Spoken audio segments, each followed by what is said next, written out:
Something incredibly strange is happening in Russia's Far East right now. It's something that Russia has been trying to avoid for decades. But now, they have little choice in the matter. And the developments here will likely shape the direction of the entirety of Northeast Asia for our lifetimes, and could even decide where the world's next major war may take place. The story starts with some recent headlines that you may have seen. Headlines about North Korean forced laborers being discovered working on Russian territory. Something that we all find terribly sad, but unfortunately, probably not all that surprising. And the North Koreans aren't alone. All across Siberia and the Russian Far East, you will increasingly find workers from China and Central Asia. But this isn't just normal immigration. Sometimes you will find these workers in greater numbers than the local Russian populations, often living in their own large labor camps and compounds, existing within Russian territory almost as their own closed-off vestiges of their home countries. These laborers have various jobs. Some are working on pig farms, others are working in logging, others are working in construction, building up the infrastructure of Russia's Far East. But whatever they're doing, it's strange. And it's strange for two very specific reasons. First of all, it turns out that Russia's Far East has been having a bit of an identity crisis lately, and the region as a whole has been shrinking in population dramatically for decades. There are less people here in Russia's East than there have been in a long time, and that is really saying something for one of the world's emptiest populated regions. In fact, the Far Eastern Federal District accounts for 40% of all of Russia's vast territory, but is home to only 8 million people. That's roughly equivalent to the population of New York City, a city whose total area could fit inside the region more than 5,700 times. Russia's Far East has lost more than 10% of its population since 2000, and is projected to lose another 8% by the end of this decade, which is 3 times the rate that Russian officials had projected. Though do note that even the Russian officials were projecting a decline. And this trend seems only likely to increase even further as Russia as a whole runs lower and lower on people. Russia, of course, is fighting a war, which isn't exactly great for the population numbers.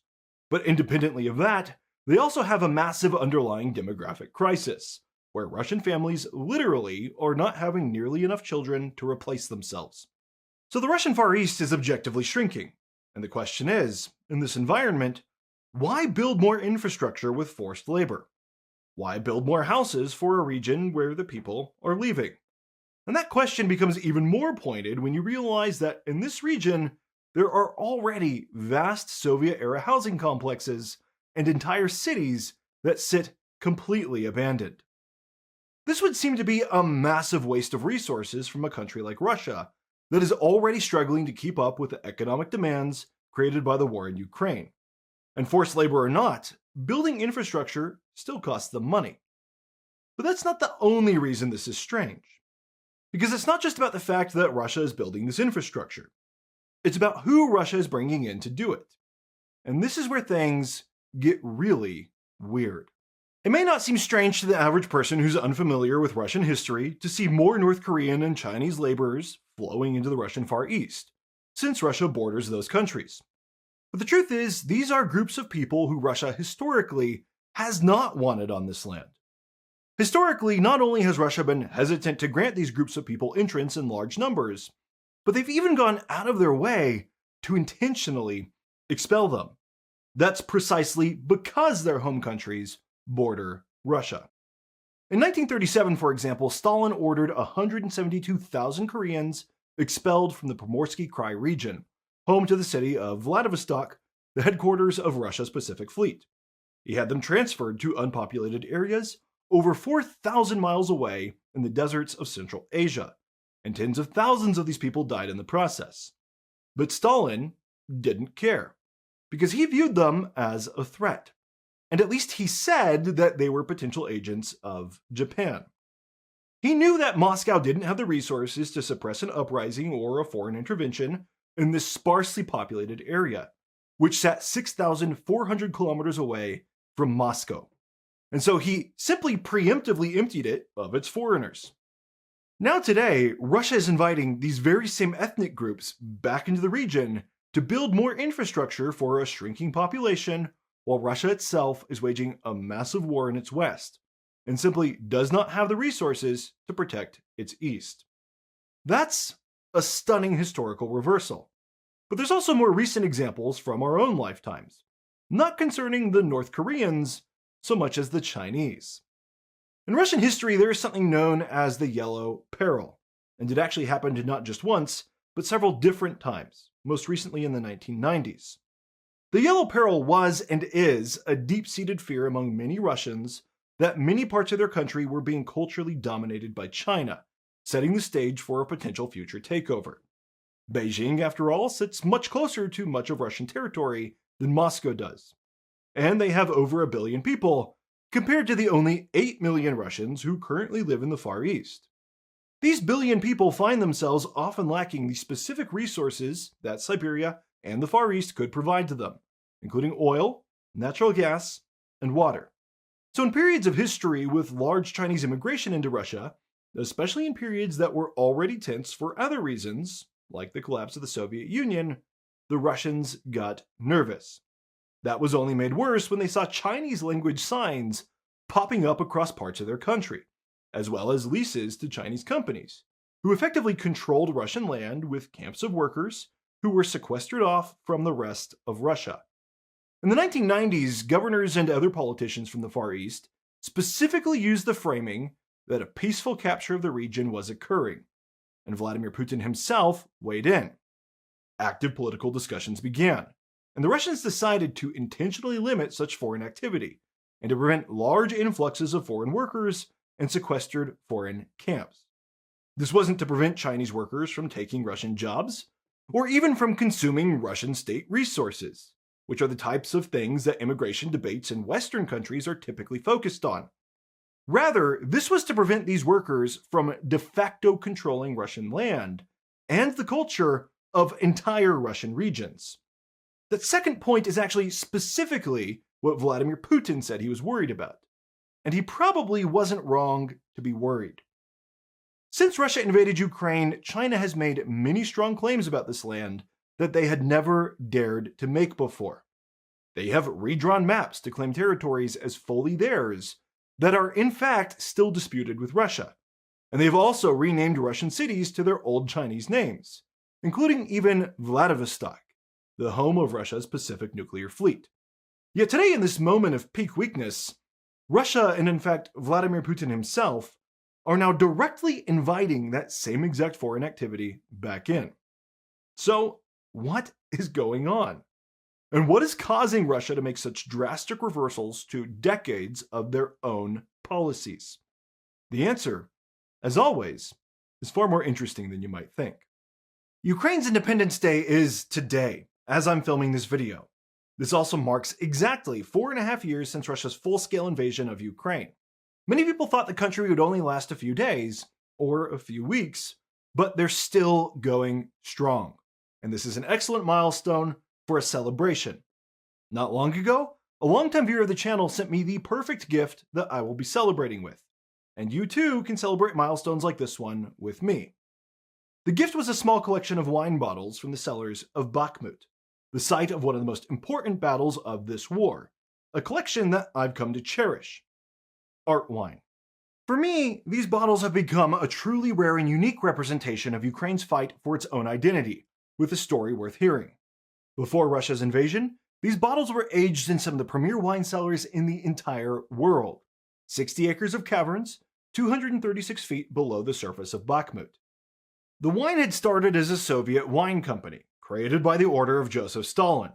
After the collapse, it became a uniquely Ukrainian product, with a changed name and identity, improved with new methods as part of the life's work of its Ukrainian owners. When Russia invaded Ukraine, they waged war over Bakhmut and everything it represented about the new Ukraine. That included art wine. And when the Wagner Group captured Bakhmut in 2023, they also captured and largely wasted the precious remaining stock of Ukrainian art wine. But just before Bakhmut was captured, some cases of art wine were taken out of the city by brave Ukrainians, trying to protect the legacy of this historic company. And some of those bottles are what were sent to me by that viewer of my channel. The bottles coming out of Bakhmut used to number in the millions, but they've now become incredibly rare, some very much so, like this Ruby Brut I'm holding here. There are fewer than 1,700 of these left in existence, and for other variants, that number is closer to around 150. And this bottle, which Russia failed to capture, is a physical representation of something Ukrainian that Russia tried to claim for themselves, but which escaped their grasp. That is the perfect story for Ukraine's Independence Day, and Artwine has asked me to help bring awareness to this story and has sponsored today's video. While they don't have unlimited bottles left, they do still have some bottles remaining from Bakhmut, perfect for celebration or as a collector's item to honor that Ukrainian tradition. Those can still be found at artwine.com. In fact, in honor of Ukraine's Independence Day, they put together some special bundles of those bottles for this very occasion. You can check out those special bundles, as well as another bundle they've made for my viewers, containing one of each variant of bottle that was taken from Bakhmut. These bottles are unfortunately not available everywhere, but they can be purchased in the United States, the UK, and most European countries. So check it out at artwine.com and celebrate milestones like Ukraine's Independence Day with me. I want to share with you a fascinating episode of recent history that went unnoticed by most of the world. It happened between North Korea and Russia in 2023, the second year of Russia's full-scale invasion of Ukraine. At this point in their war, Russia realized that it wasn't going to be over quickly. The initial blitzkrieg had failed to topple the country of Ukraine, and that was a big problem for Russia, because Russia had not actually prepared for a long war. They were running low on tanks and ammunition, and that wasn't just propaganda. That was according to the words of the famous Russian Wagner Group mercenary leader, Yevgeny Prigozhin, who filmed videos swearing at Russia's ranking generals over the lack of firepower available for his men. Prigozhin would eventually become so frustrated that he would turn his men around and march towards the city of Moscow itself. Russia needed ammunition, and due to heavy sanctions and international disapproval, they didn't have many options to turn to, aside from those few other countries who had experienced even more international disapproval than the Russians had. Countries like North Korea. Russia struck a deal. They would get North Korea's old stockpiles of artillery shells, stockpiles that were low quality, and that famously would frequently explode on their Russian handlers. But at least these shells would keep the Russians in the fight, and perhaps Russia hoped they would help overwhelm Ukraine before Ukraine grew in strength. In exchange for this, Russia had to give North Korea something. What exactly that something was has been largely unclear for years. But it's now becoming more clear, at least in part, as we observe these camps of forced North Korean labor in Russia and we connect the dots. The episode happened in 2023, when North Korean and Russian officials talked. And at an event in Moscow, the governor of Primorsky Krai, the same Russian region from which Stalin had previously expelled 170,000 North Koreans, revealed what they had been talking about. He revealed that his region was ready to consider the possibility of providing agricultural land to North Korean farmers. This was the same agricultural land, we can easily guess, that we now see North Korean forced laborers working today. This was a match made in heaven, or perhaps in hell. Russia needed weapons. North Korea needed food, as they famously had suffered recurring devastating famines. And it's not that the North Korean regime cared so much about the lives of their people directly, so much that a hungry population is more unproductive, and also potentially more likely to rebel against you. And so in exchange for food, the North Korean government provided Russia with the artillery shells, and also with something else. With the laborers to work the land in Russia to provide that food. Land in the vastness of the empty Russian Far East that otherwise would have gone unutilized. These North Korean forced laborers in Russian territory are often framed as North Korea's aid to Russia, part of that side of the deal. In reality, it's probably the opposite. It's probably actually another example of Russia giving North Korea something. Control over that agricultural land that the governor had spoken of back in 2023. Which of course in the North Korean system isn't going to be owned by private North Koreans, but rather, ultimately, it's owned by the government, who then deploys workers to the land to produce a harvest for the Kim family. These laborers would help Russian land produce more food overall, allowing for more food surplus to be available for export, which Russia would then export into North Korea. It wasn't that the land the laborers worked always directly sent the exact food they grew back to their mother country. Sometimes the North Koreans worked pig farms, producing a more luxury food product, while their country was receiving grain a more basic food product. But in the net of things, Russian land produced more food that ultimately found its way into North Korea. The food exports, though, are not the truly interesting part of this equation. It's the de facto control over the land. This land is owned by Russia. It shows up as Russian in international maps. But there are spots where no Russians live that are in fact possessed by sequestered camps of North Koreans. This looks a lot like a resource colony for a foreign government, exactly what Russia was worried about in the 1990s. And it raises a fascinating question.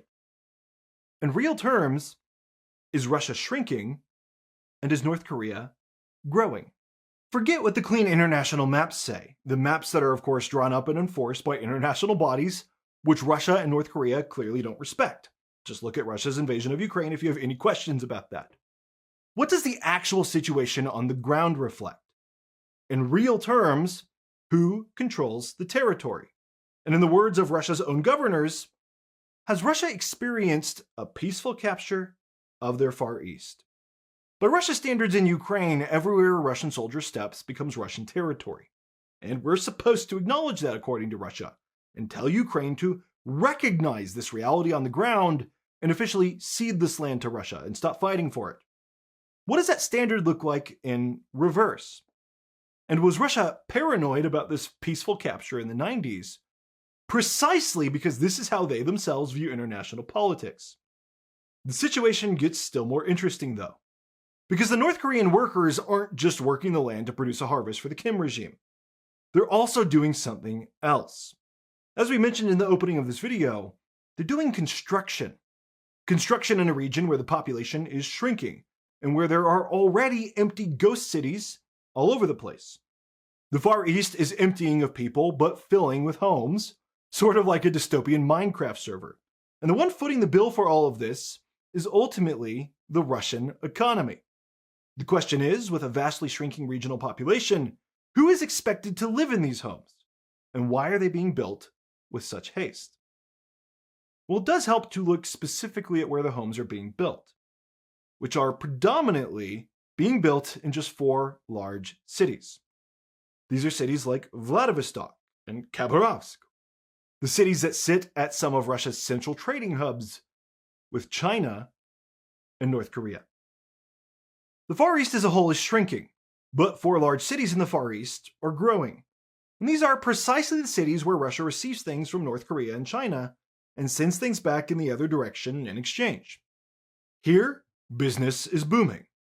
For example, trade routed through the Far East border crossings between Russia and China grew by 2/3 between 2022 and 2024, hitting $240 billion. And Russia-China trade overall grew another 23% in just the first 5 months of 2026. This is classic rural to urban migration, but with a massive twist. The urban cities benefit foreign countries as much as, if not more, than Russia itself. And as the land is emptied of Russians, foreigners, or more precisely, foreign countries, are increasingly coming in, unbothered, probably often unnoticed, and using it for their own purposes. When it comes to holding territory, the inverse is actually more useful. Generally speaking, it's better to have your population broadly scattered, so that you are making more use of land and you have a better claim to it. This is precisely why the United States, for example, had things like the Homestead Act in the 1860s, offering free land to settlers. Our country wanted to have a real, physical claim to North America and its resources against others who might come knocking. Perhaps Mexico, who we had recently beaten in a continental war. A simple line on the map for the long term just would not do if the old grievances flared up again and our opponents smelled weakness. But the story still doesn't stop there, because it's not just the infrastructure in these 4 cities that's being built. It's also another kind of infrastructure, a kind that Russia has resisted for decades, but that mysteriously they have quietly finally agreed to since invading Ukraine. In 2024, Russia reached a series of agreements with China, things that I personally saw zero reporting on in my own country. These agreements allowed China to begin dredging rivers. For example, the Amur River, part of a larger river system that runs squarely along both sides of China's border with Russia. The river then cuts across the Russian Far East, dividing in half a formerly Chinese region of Russia known as Outer Manchuria, and then it finally empties into the Pacific Ocean. China has been asking for this dredging for a very long time because it provides them so much access to their own territory and an alternative route to and from the Pacific Ocean. And Russia has always resisted, fiercely, worried that if China could put ships on the Amur River, the Chinese Navy could wage war and cut off Vladivostok from the rest of Russia, ultimately reclaiming their historical lands in Outer Manchuria. This city that Russia is worried about China being able to cut off is, of course, the exact city that China also simultaneously returned to its historic Chinese name on their maps, around the same time that they reached these river dredging agreements with Russia. Just a coincidence? I'm sure. So something strange indeed is happening in the Russian Far East. An entire region of the map, similar in land area to the entire United States, is quietly restructuring itself. And this region is incredibly rich in resources and incredibly important strategically. Russia is quietly making historical concessions to its neighboring nations. In the past, Russia expelled these nations when they found themselves in moments of weakness. But now, due to their war against Ukraine, they are apparently too weak to do even that. So instead, they must appease these nations. And Vladimir Putin must hope that these small acts of appeasement might prevent a larger conflict. Give China and North Korea valuable things now, at a low price now, and perhaps a war that could escalate out of control won't seem worth it to the other side. The international maps may not change, now or ever. Instead, we may simply see a slow, steady, de facto carving up of Russian territory for other countries' purposes. That's not happening in the future. It has already happened today. And the scale of weakness, dependence, and concessions is only growing. As Ukraine ramps up their strikes on Russian territory like never before, as Ukraine continues to weaken the Russian economy, as Russia continues to run lower and lower on men of fighting and working age to send to the war in Ukraine. Russia will only grow more desperate, and that only makes them more likely to make more concessions in the future. And when Russia makes enough concessions, perhaps the other countries will be satisfied. Or perhaps with those concessions in hand, they will see Russia as weaker than ever, and now ripe for the picking. If you found this video interesting, you'll be fascinated by these two videos on screen. I promise. Before you go, don't forget to check out artwine.com for some very special Ukrainian wine that survived the Battle of Bakhmut and lived to tell the tale. If they still have any left, I recommend checking out the full Arsenal bundle while it's still available. Like the video and subscribe to the channel to tell the YouTube algorithm you want to see more of this type of content. And I'll see you on the next one.